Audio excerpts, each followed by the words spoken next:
Hi friends, in this video we are going to know the Windows 10s in detail and compare it with the Windows RT and the normal Windows 10. So let's get started.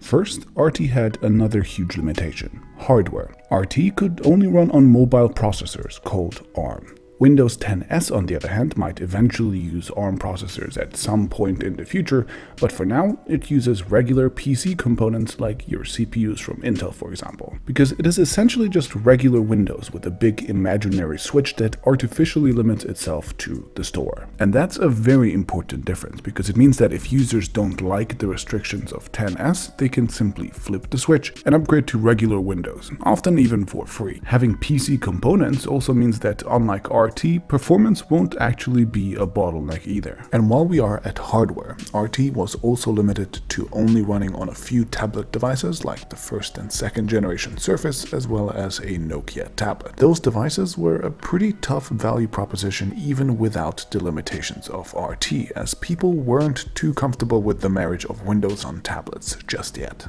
Windows 10s, on the other hand, will run on a whole range of different devices, like on Microsoft's most traditional Surface device yet, the Surface Laptop, but also on cheaper devices from manufacturers like HP and Acer. There will be devices at multiple price points and with various form factors, and that alone is already a huge win for 10s. Other than the much improved hardware, Windows 10s also does a lot better in terms of software. Remember, RT ran on the Windows 8 interface. Windows 8, with its colorful start screen, charms bar, and full screen apps that couldn't be windowed, was confusing enough to regular users even without the limitations of RT. Windows 10s, on the other hand, is based on the much more warmly received Windows 10, so most people at least won't hate the UI.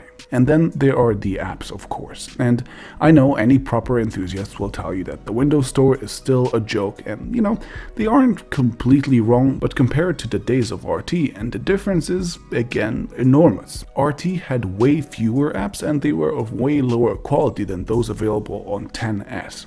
Why? Because all apps for RT had to be written from the ground up for the Windows Store. And the audience just wasn't big enough to get a lot of developers interested. Windows 10, on the other hand, already has over 500 million users, which is way more than RT ever had, and developers don't actually have to start from scratch this time around. Microsoft lets third-party developers bring their existing desktop programs to the Windows Store with a tool called Project Centennial, which basically puts existing programs into a special container and then makes them available on the store. And sure, it's not as simple as pushing a button, but Project Centennial still means that the existing complex legacy desktop applications could run on 10s without any significant modifications. And they do. I mean, some of them do. Slack, probably the world's most popular messaging app for companies, is a desktop program that is in the store. Kodi, a wildly popular online video streaming platform, is in the store. Full desktop Microsoft Office, as well as the desktop Spotify and iTunes programs, are all coming to the store.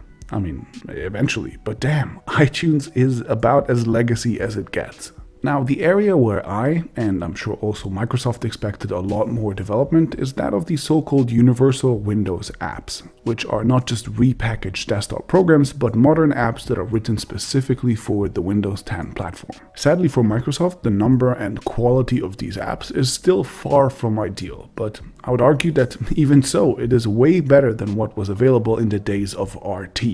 There are a few big third-party apps like Twitter, Viber, Dropbox, TeamViewer, and Duolingo, which all work quite well. There's a bunch of random indie stuff, and Microsoft has one by one converted most of their first-party apps to become Universal Windows apps. And given how often people actually use first-party apps, I think these are the most important, yet also most underrated improvements over previous platforms. The built-in video and music players, the photo viewer and editor, the voice recorder, the mail and calendar apps, or even Skype are reliable and pretty enjoyable. For light users, these core apps should cover the basics quite well, which was not at all the case with RT. So that's the app situation. And look, I'm not going to try to convince enthusiasts, gamers, or content creators that they should switch to Windows 10s, and for now, maybe not even the average Joe, but I think I've proven one thing quite clearly. Windows 10s sucks less than RT did. like a lot less. In fact, it's like 10S is RT without most of the downsides. It will run on all sorts of hardware, it won't be limited by the power of mobile processors, it is based on the popular Windows 10 interface, which is what people expect from a modern PC. Unlike RT, it can actually run both modern apps and desktop programs, and it lets users who still don't like the experience switch to regular Windows at any time. So this relationship is pretty clear, but I can already hear you typing that this relationship is also true, because sucking less than RT isn't a very high bar to pass, and Windows 10S is still more limited than full Windows, so nobody will ever choose it. And I hear you, but again, I don't really agree, because Windows 10S does actually have some benefits over regular Windows too. First, it's actually safer. All apps in the Windows Store are scanned by Microsoft for malware, and users can't just accidentally click on a rogue link to download something nasty from a malicious website. Just like smartphone apps, apps on Windows 10S also run in their own confined environments, meaning that even if they are somehow malicious, they can't just access the rest of the system at will. Second, all store apps actually hand off most of the annoying tasks to Windows instead of having to do it themselves.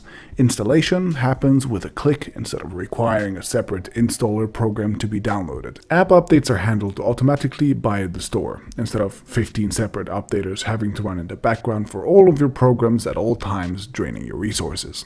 And uninstalling apps happens with a single click as well, instead of having to use a crappy wizard again.